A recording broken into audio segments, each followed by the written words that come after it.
How is everybody doing today? How is everybody doing? So, we are picking it up where we left off on the story that is overshadowing everything else that's going on, which is the story of Donald Trump's tariffs on more than 60 to 100 nations in the world. There's been a lot of chatter around that. And of course, unsurprisingly, as most things that Donald Trump does, there's been mostly negative reviews and reaction than there's been positive. And there's incredible amounts of groupthink when it comes to the issue of global trade, and what's best ways of doing trade globally. And it is very difficult to get any dissenting opinions that are similar to what Trump is doing. And I support Trump's position. You can go have a look at the first video that I made to see what my thinking is about these matters. But today, what I wanted to limit my discussion on was the issue of the the stock market sell-off that has been ongoing in the past week to 2 weeks in response to these proposed tariffs that the Dow Jones, the S&P 500 have reached some very pretty lows. It's a serious stock market crash, if you want to call it that.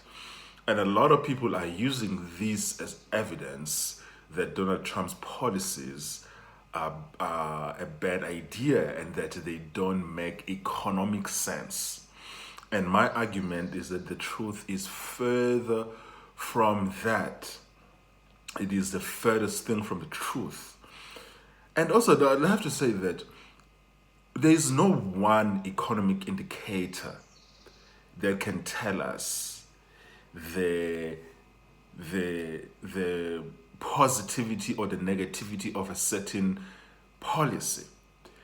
Economic indicators have to be looked at collectively together in order for you to get a story that is more accurate and reliable, and a story that is not telling you what you want it to tell you.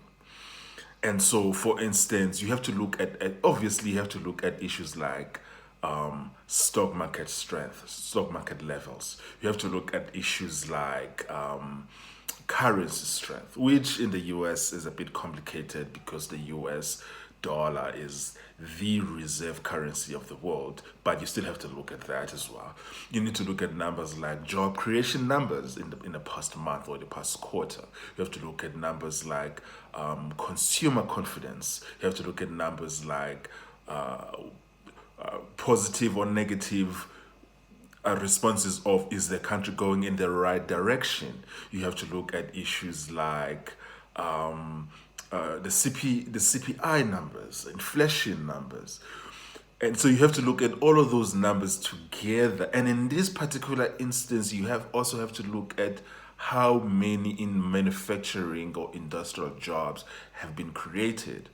And I'm just sorry to break it to you. We just don't have enough data at this moment to know that whether this policy of tariffs is good or bad for the economy.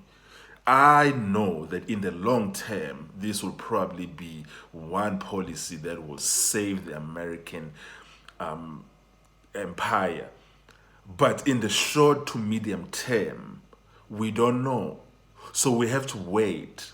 How long do we have to wait? We have to wait for at least a quarter to 2 quarters, because after 2 quarters, we'll actually have a trend line that can show us whether like a plethora of economic matrices are positive or negative.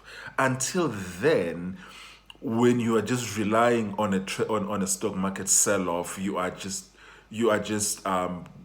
using a metric that will justify why you are opposing Donald Trump's policies, which we are probably opposing them anyways. We know that, I mean, we've had 50 years of data and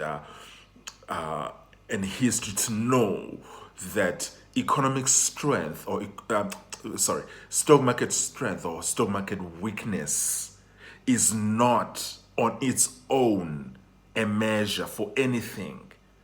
We've had Benjamin Graham, David Aldodd, we've had Warren Buffett, we've had years of stock market bust and burst and bubbles and bear markets and the other one, forgot the name now.